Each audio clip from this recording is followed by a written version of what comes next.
મોટાભાગના વિસ્તારોમાં વરસાદે વિરામ લીધો છે, પરંતુ અમરેલી જિલ્લામાં હજુ મેઘાવી માહોલ છવાયેલો છે. અમરેલીના ગ્રામ્ય વિસ્તારોમાં કાળા ડિબાંગ વાદળો છવાયા અને ખૂબ વરસ્યા. સાવરકુંડલાના ગામડાઓમાં બપોર બાદ મેઘરાજાએ ધમાકેદાર એન્ટ્રી કરી. સાવરકુંડલાના વીજપડી, ગોરડકા, મેરિયાણા, ખડસલીમાં મેઘરાજા ખૂબ વરસ્યા. ભારે બફારા બાદ ગ્રામ્ય વિસ્તારોમાં વરસાદી માહોલ છવાતા વાતાવરણ ઠંડુ બન્યું. કેટલાક વિસ્તારોમાં તો એવો વરસાદ વરસ્યો કે રોડ રસ્તા પરથી પાણીના વહેણ શરૂ થયા. ચોમાસું બરાબરનું જામ્યું હોય એમ મેઘરાજા ગ્રામ્ય વિસ્તારોમાં મન મૂકીને વરસ્યા. ભારે વરસાદથી અમરેલી જિલ્લાના ખેડૂતોએ વાવેલા પાકને ફાયદો થશે. કેટલાક દિવસોના વિરામ બાદ અમરેલીમાં વરસાદે ફરી હાજરી પુરાવી, જેના કારણે સાવરકુંડલાના કેટલાય ગામો વરસાદથી તરબોળ થયા. આજે રાજ્યના કેટલાક વિસ્તારોમાં ધોધમાર વરસાદની આગાહી. કાલથી ઘટશે વરસાદનું જોર. ગુજરાતમાં મેઘરાજાએ રમઝટ બોલાવ્યા બાદ કેટલાક વિસ્તારોમાં આજે આકાશ ખુલ્લું થયું. અમદાવાદ સહિતના ભાગોમાં તડકો ખીલ્યો. ગુજરાતમાં આગામી દિવસોમાં હવામાન કેવું રહેશે તે અંગે હવામાન વિભાગના અમદાવાદ કેન્દ્ર દ્વારા કેટલીક સંભાવનાઓ વ્યક્ત કરાઈ.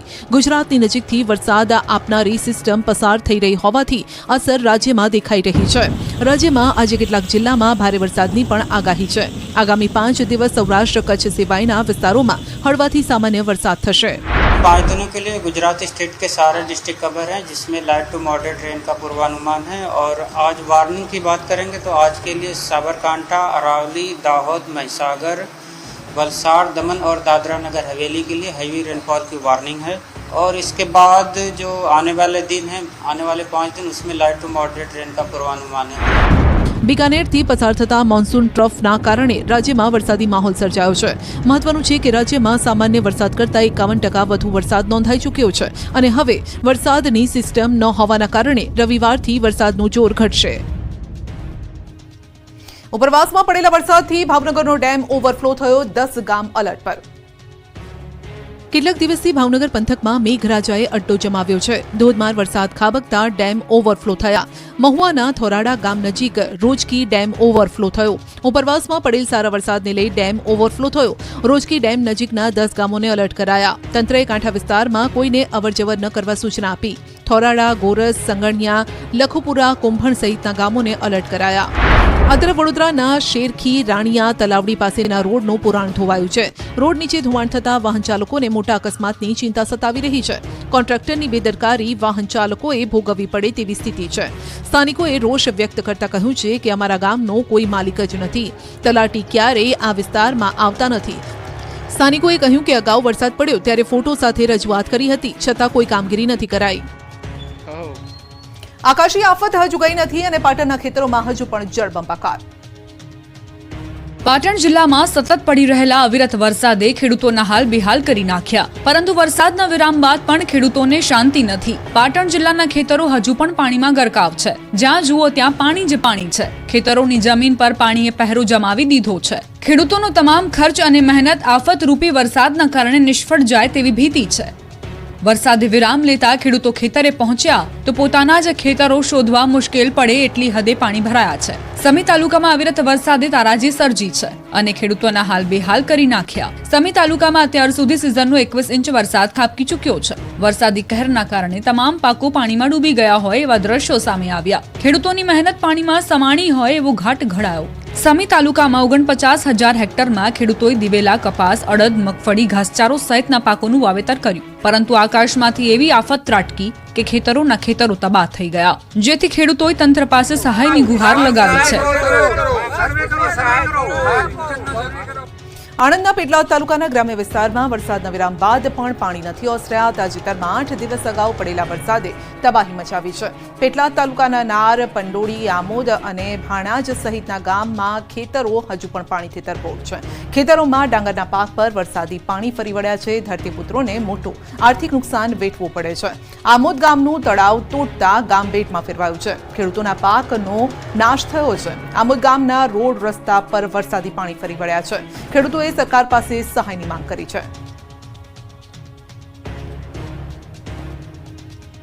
વગર વરસાદે જળબંબાકારની સ્થિતિ. આણંદના બોરસદના લોકો ત્રાહિમામ. આ દ્રશ્યો જોઈને એવું લાગે કે થોડા સમય પહેલા જ અહીં ધોધમાર વરસાદ ખાબક્યો હશે, પરંતુ આવું નથી. આ દ્રશ્યો આણંદના બોરસદના છે. અહીંના બદલપુર ગામમાં વરસાદ નથી, છતાં હજુ પણ ઘણા ભાગો તરબોળ છે. બદલપુર ગામમાં રસ્તાઓ હજુ પણ પાણી હવાલે છે.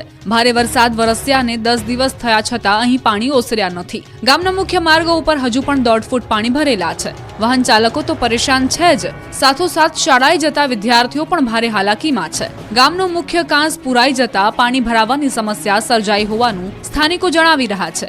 જો કે હવે મોડે તંત્ર જાગ્યું છે અને 10 દિવસ બાદ તંત્રએ કાંસ ખુલ્લો કરવાની તજવીજ હાથ ધરી હતી. પરંતુ અહીં સવાલ એ છે કે લોકોની આ સમસ્યાનો કાયમી ઉકેલ આવશે કે પછી વરસાદ બાદ ફરી આ જ સ્થિતિ વચ્ચે લોકોને જીવવું પડશે.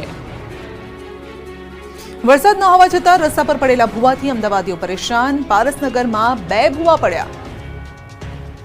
ખરાબ રસ્તા અને વારંવાર પડતા ભૂવાઓના કારણે અમદાવાદ વાસીઓ ત્રાહિમામ પુકારી ઉઠ્યા. ભૂવો અને રસ્તા પર પડેલા ખાડાના કારણે પારસનગર વિસ્તારમાં છેલ્લા 7 દિવસથી ટ્રાફિક જામ થાય છે. સૌથી મોટી વાત તો એ છે કે 7 દિવસ પહેલા પડેલા ભૂવાનું 2 દિવસ પહેલા જ કામ શરૂ થયું છે. આ તંત્રની બેદરકારી પર સ્થાનિક લોકો અનેક સવાલ ઉઠાવી રહ્યા છે. સ્થાનિકો ત્યાં સુધી કહી રહ્યા છે કે પહેલા નાનો ભૂવો પડ્યો હતો, તે તંત્રને નજરે ન આવ્યો અને તે જ ભૂવાએ મોટું સ્વરૂપ ધારણ કરતા તંત્ર જાગ્યું. ટ્રાફિકના કારણે 1-2 મિનિટના રસ્તા પર 15 થી 20 મિનિટ જેટલો સમય લાગે છે. તો આ તરફ પારસનગરમાં 500 મીટરના અંતરે જ પડેલા બીજા ભૂવાનું પણ સમારકામ પૂર્ણ નથી થયું. 15 દિવસ જેટલો સમય થતા પાલિકાનું કોઈ એક્શન નહીં. પારસનગરમાં ગુજરાત હાઉસિંગની રીડેવલપમેન્ટ સ્કીમ પાસે ભૂવો પડ્યો છે.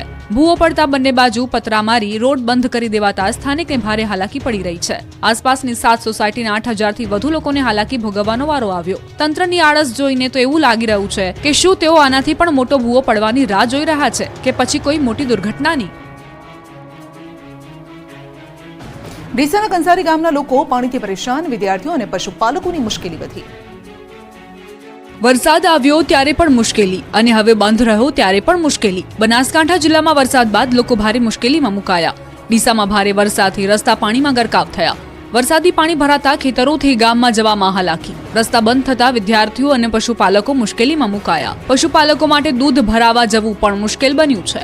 કંસારી ગામમાં રસ્તા પર વરસાદી પાણી ભરાયા. પાણી ભરાતા હોસ્પિટલ જવાનો રસ્તો પણ હાલ બંધ છે. જ્યારે પણ અહીં વરસાદ ખાબકે ત્યારે તળાવ ભરાયું હોય તેવી સ્થિતિ સર્જાય. લોકો ઢીંચણસમા પાણીમાંથી પસાર થવા મજબૂર બન્યા. આ વિસ્તારમાં પાકો રોડ બનાવવાની રજૂઆત અને માંગ સ્થાનિકો વારંવાર કરી ચૂક્યા છે, પરંતુ રસ્તો બનાવી પાણી નિકાલનો કાયમી ઉકેલ આવતો જ નથી. થોડા જ વરસાદમાં અહીં જળબંબાકારની સ્થિતિ સર્જાઈ જાય છે અને કેટલાક દિવસો સુધી લોકો પાણી વચ્ચે જ જીવવા મજબૂર બને છે. લસણ ખરીદતા પહેલા ચકાસજો. ગોંડલ માર્કેટયાર્ડમાંથી 600 કિલો ચાઇનીઝ લસણ મળતા લોકોમાં ખળભળાટ.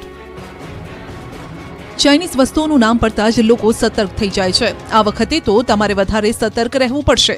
ધ્યાન રાખજો, કારણ કે ચાઇનીઝ લસણ તમારી થાળીમાં ન પહોંચી જાય. ગોંડલ માર્કેટયાર્ડમાં 600 કિલો ચાઇનીઝ લસણ મળતા દોડધામ મચી ગઈ. માર્કેટયાર્ડમાં 30 કટ્ટા એટલે કે અંદાજિત 600-700 કિલો ચાઇનીઝ લસણ ઉતારવામાં આવ્યું. ગોંડલ માર્કેટિંગ યાર્ડ સુધી લસણ કઈ રીતે પહોંચ્યું તે મોટો સવાલ છે. માર્કેટિંગ યાર્ડના સત્તાધીશોએ તંત્રને જાણ કરી. ઉપલેટાના કોઈ વ્યક્તિએ ગોંડલ યાર્ડમાં લસણ વેચવા મૂક્યું હતું. ગોંડલ યાર્ડના સત્તાધીશો અને વેપારીઓએ સાથે મળીને લસણની હરાજી ન કરાવી. મહત્વનું છે કે ભારતમાં 2006 થી ચાઇનીઝ લસણ પર પ્રતિબંધ છે. ચાઇનીઝ લસણમાં ફૂગની સંભાવના વધુ હોય છે. જંતુનાશકોનું પ્રમાણ પણ વધુ હોય છે. અગાઉ નેપાળ અને બાંગ્લાદેશ થઈને ચાઇનીઝ લસણ આવતું હતું. બિહાર, ઉત્તર પ્રદેશ અને પૂર્વોત્તર રાજ્યોમાં પણ આવી ઘટનાઓ સામે આવી ચૂકી છે. રાજકોટ સિવિલ હોસ્પિટલમાં ચોંકાવનારી ઘટના. સારવાર ન કરવી પડી એટલે વૃદ્ધાને સ્ટ્રેચર સાથે બહાર ધકેલી દીધા. રાજકોટ સિવિલ હોસ્પિટલ અનેક વખત બેદરકારીની ફરિયાદોનો સામનો કરી ચૂકી છે. ત્યારે ફરી રેસિડેન્ટ ડોક્ટર દ્વારા માનવતા નેવી મૂકવામાં આવી હોવાની ઘટના સામે આવી અને ખળભળાટ મચી ગયો.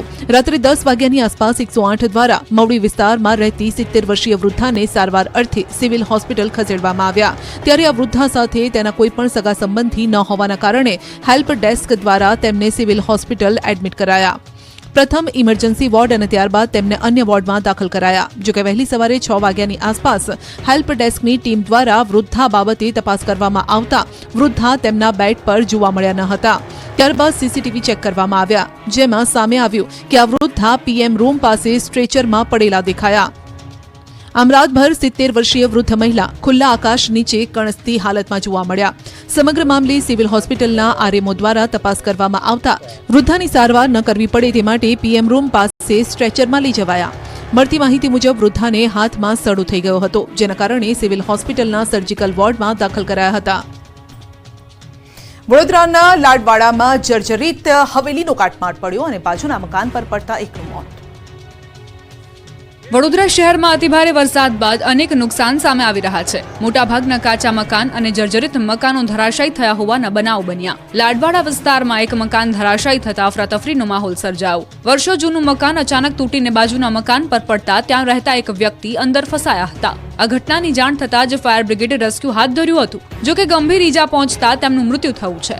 રાત્રે શહેરના જમનાબાઈ હોસ્પિટલ નજીક લાડવાડા વિસ્તારમાં મકાન ધરાશાયી થયું હતું. અચાનક મકાનનો ભાગ પડતા લોકોમાં દોડધામ મચી ગઈ. 80 વર્ષ જેટલા જૂના મકાનનો ભાગ ધરાશાયી થયો હતો. આ દુર્ઘટનામાં 55 વર્ષીય વ્યક્તિ પર 4 માળનું મકાન પડતા તેઓ અંદર ફસાયા હતા. આ દુર્ઘટના બાદ ફાયર બ્રિગેડની મદદ લેવાઈ હતી. દુર્ઘટનાનો કોલ મળતા જ તરત જ ફાયરની ટીમ ઘટના સ્થળે પહોંચી હતી. ફાયર બ્રિગેડે ઈજાગ્રસ્ત હાલતમાં રેસ્ક્યુ કર્યું હતું. કચ્છ કંડલા સ્પેશિયલ ઇકોનોમિક ઝોનમાંથી હેન્ડ ગ્રેનેડ મળતા ખળભળાટ મચી ગયો છે. હેન્ડ ગ્રેનેડ યુએસ આર્મીનો હોવાનું પ્રાથમિક અનુમાન છે. વિદેશથી આયાત કરાયેલ એક કન્સાઇનમેન્ટમાં હેન્ડ ગ્રેનેડ હોવાની આશંકા સેવાઈ રહી છે. પૂર્વ કચ્છ એસપી અને પોલીસની ટીમે સમગ્ર મામલે તપાસ શરૂ કરી છે. મોરબીમાં જાણે કે પોલીસની પકડ ગુનેગારો પર ઢીલી પડી ગઈ છે. જિલ્લાના અલગ અલગ 3 વિસ્તારોમાં તસ્કરોએ તરખાટ મચાવ્યો અને 3 અલગ અલગ બનાવોના સીસીટીવી ફૂટેજ પણ સામે આવ્યા. જેમાં મોરબીના જેતપર રોડ પર ગોકુલધામ અપાર્ટમેન્ટમાં બુકાનીધારી તસ્કરો ફ્લેટના દરવાજા ફંફોડતા સીસીટીવીમાં કેદ થયા છે. બીજી ઘટના વાંકાનેરના ઢુવા નજીક ડીઝલ ચોરીના સીસીટીવી સામે આવ્યા છે. બુકાનીધારી તસ્કરો ટ્રકમાંથી ડીઝલ ચોરી કરી ફરાર થતા કેમેરામાં કેદ થયા છે. અને ત્રીજી ઘટના મોરબીમાં આવેલ વોરા સમાજના પવિત્ર ધામમાં ચોરીની ઘટના છે. તો મોલાઈ રાજા સાહેબ દરગાહમાં ચોરીનો બનાવ બન્યો છે. અજાણ્યા તસ્કરોએ મોડી રાત્રે દરગાહમાં ઘૂસી પરચુરણ ભરેલ પેટી ચોરી કરી દીધી. દરગાહમાં તિજોરી તોડવાનો પ્રયાસ કરતા પણ નજરે પડ્યા છે તસ્કરોને. હવે પરસેવો છૂટી જતા પોલીસે કામગીરી હાથ ધરી છે.